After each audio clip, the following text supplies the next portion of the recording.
इसका कोई अंतिम परिणाम आना चाहिए। समझे मेरी बात? अंतिम परिणाम।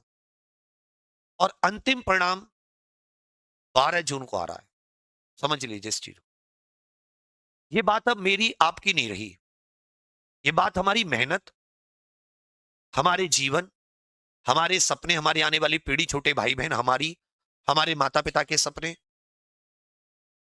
हम सबकी हो गई है। एक तरफ वो तंत्र है जो तंत्र आपकी आवाज सुनना भी नहीं चाहता। सुनना तो छोड़ो, वो ये नहीं चाहता कि आप बोलें। वो ये भी नहीं चाहता कि आप मुंह खोलें।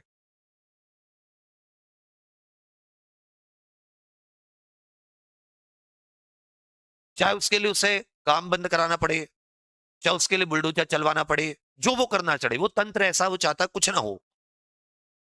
और इससे कोई ऐसा नहीं कि हम कोई पॉलिटिकली मोटिवेटेड है, हमारा किसी राजनीतिक पार्टी से संबंध है, कुछ भी है।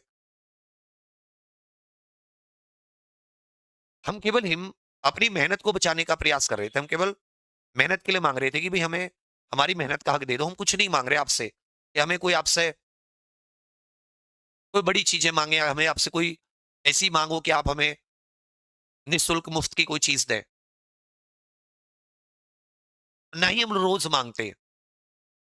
तो अगर मेहनत की अपने बचावने के लिए हम लोग मांग कर रहे हैं, वो मांगना गलत है, वो अपराध है। तो आप उस अपराध के लिए फांसी की सजा निश्चित कीजिए।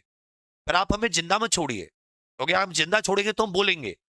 फिर आप हमें सबसे जो कठिन सजा है, सबसे कठोर सजा, अब हमें फांसी दे दीजिए। आपको लगता है कि अन्याय के खिलाफ, गलत के खिलाफ बोलना है, तो जहां जहां हर एक शहर में अमर शहीदों की प्रतिमाएं लगी हैं, आपके सबके दफ्तर में अमर शहीदों की प्रतिमाएं, उनकी फोटो लगी हैं, उनको बाहर निकाल दीजिए।